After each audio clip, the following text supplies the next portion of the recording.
This year has been full of the highest highs and the lowest lows of my life. Blake Lively getting candid on Late Night with Seth Meyers.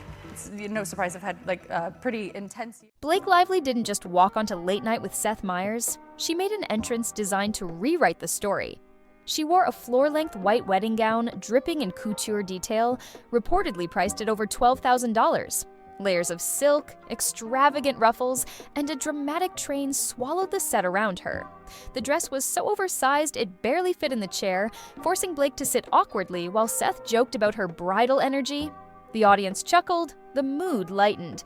But behind that glamorous appearance was something calculated. That wasn't just fashion, it was strategy. White isn't just a color, it's a symbol. In storytelling, it's innocence, purity, virtue.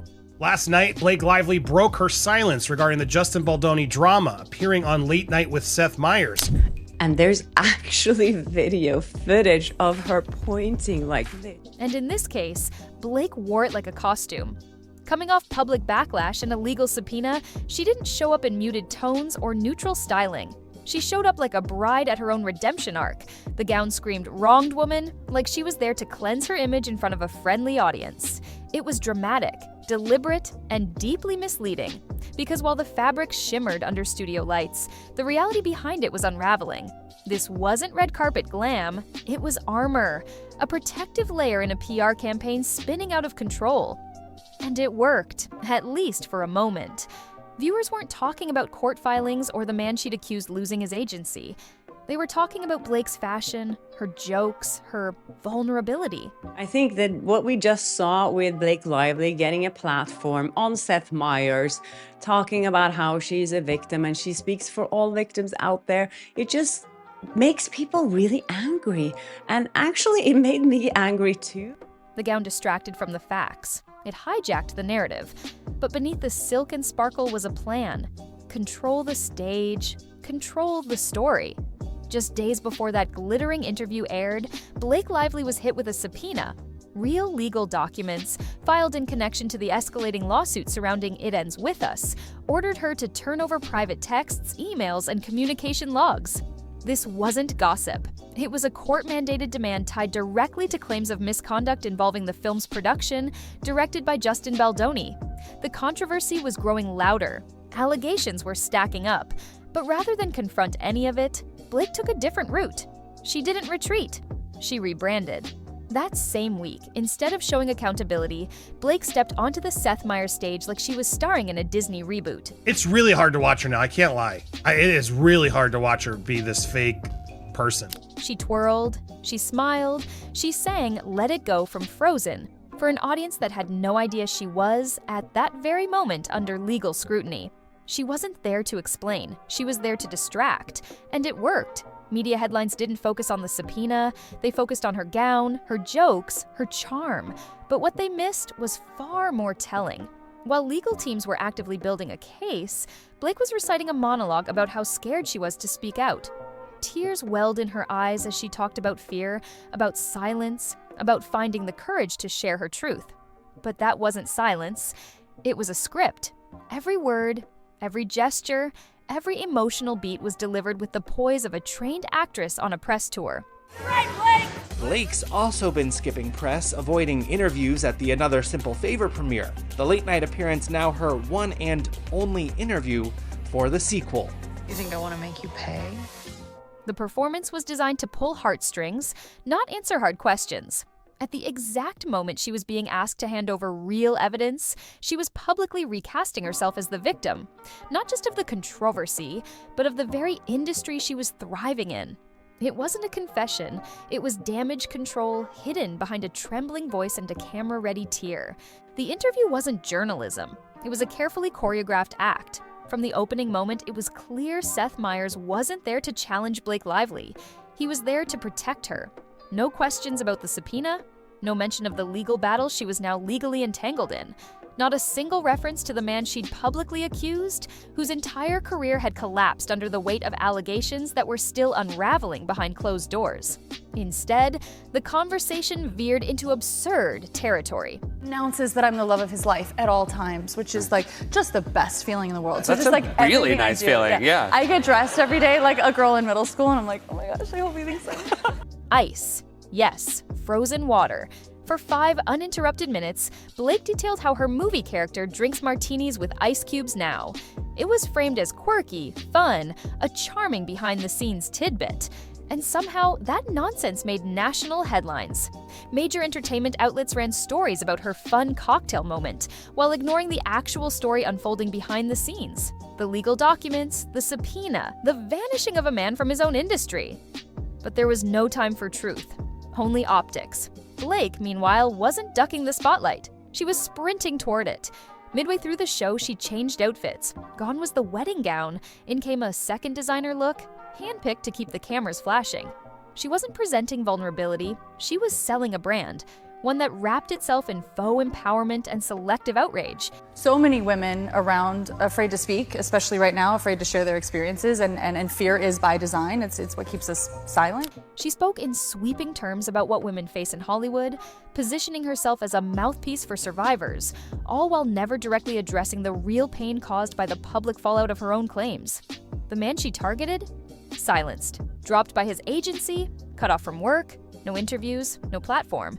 But Blake, she was on magazine covers, red carpets, late-night shows, waving to fans and tossing out sound bites about courage and healing. This wasn't a woman under scrutiny, it was a woman in full control of the narrative. The lights weren't exposing her, they were spotlighting her.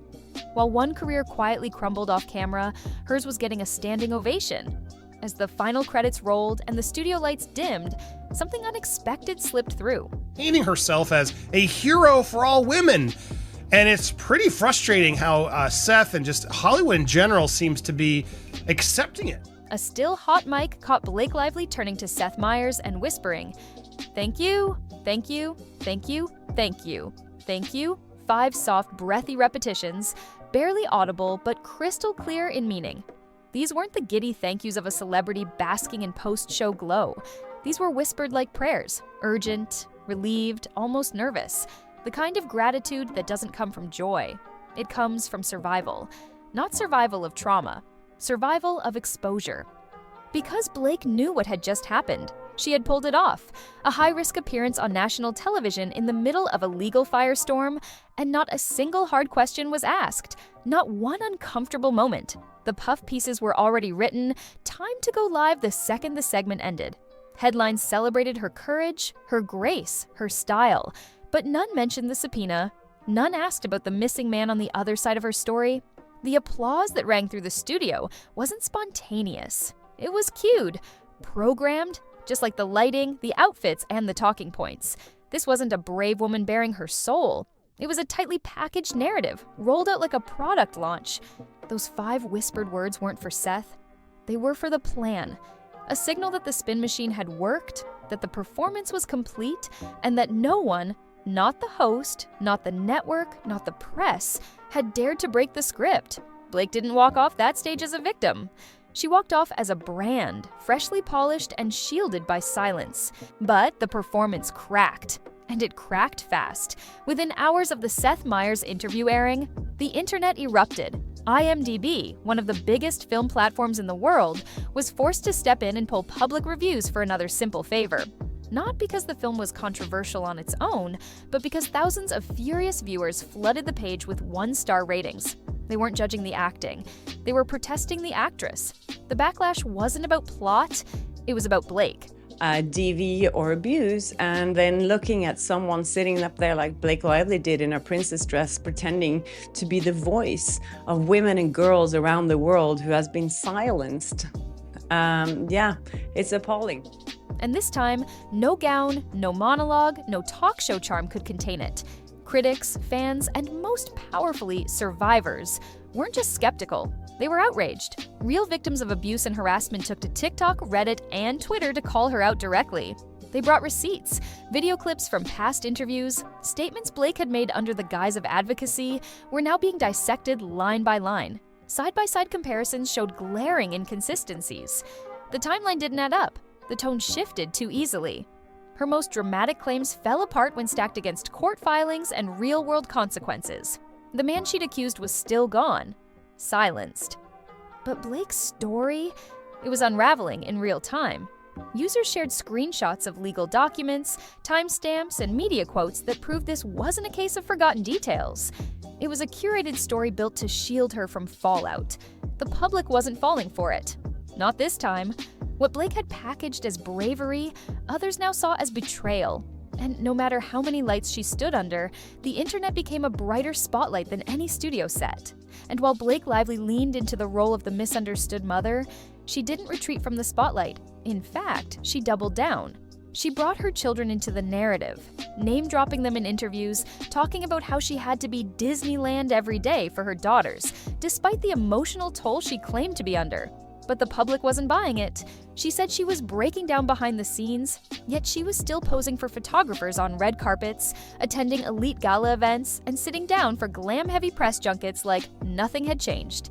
The image didn't match the message. What angered people wasn't the designer gown or the talk show appearances. It was the calculated misuse of empathy. Blake wasn't just telling a story, she was leveraging motherhood as a defense, as if the mere fact of being a parent absolved her from criticism. She spoke of pain, fear, and strength, but only in vague sound bites. Afraid to speak, especially right now, afraid to share their experiences.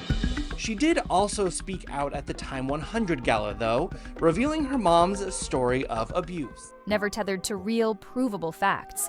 And all the while, she moved effortlessly from stage to stage, wrapped in couture and rehearsed tears, performing sadness for applause. The public outrage wasn't about the fashion, it was about the manipulation. People saw a woman turning subtle, ambiguous interactions, awkward hugs, poorly timed comments, vague discomfort, into headline-level trauma. Not to seek justice, but to dominate the narrative. And in doing so, she threatened to cheapen what real survivors endure. The more she cried under rhinestone lights, the clearer it became. This wasn't about healing, it was about hiding behind children, behind luxury, behind a story that twisted half-truths into full-blown spectacle. And beneath the gloss, people saw what she never expected. They saw the lie. And through it all, Seth Meyers stayed silent. The same late-night host who once built his reputation on sharp political satire and no-holds-barred interviews suddenly became a backdrop, smiling, nodding, and avoiding every elephant in the room. He didn't ask Blake Lively a single real question. Not about the subpoena, not about the legal controversy swirling around her latest film, not even about the man whose career had imploded after her claims. Instead, he offered her a safe space, filled with pre-approved topics and flattering jokes. At one point, when she mentioned her character's strange obsession with ice, Seth leaned in and said with a grin, "We gave you crushed ice instead." It sounded lighthearted, but it wasn't just a joke. It was a signal. No pressure here, no hard truths, just fluff. For a brief moment, it worked. The crowd laughed, the headlines glowed, but the internet doesn't forget. And more importantly, it doesn't look away. While the show tried to steer attention toward fashion choices and cocktail banter, real viewers were watching something else entirely. They were listening to what wasn't said. They were rewinding clips, comparing timestamps, pulling court documents, and exposing inconsistencies. The applause may have echoed inside the studio, but outside, the mood had shifted. People weren't entertained. They were alarmed. Because in the end, no amount of crushed ice or white silk can cover what's written in black ink on legal paper. The truth doesn't need a spotlight. It lives in records, in filings, in the undeniable weight of evidence. Seth's silence didn't shield Blake forever. It just delayed the reckoning. And now, as the cameras fade and the performance unravels, the audience isn't clapping anymore. They're keeping receipts.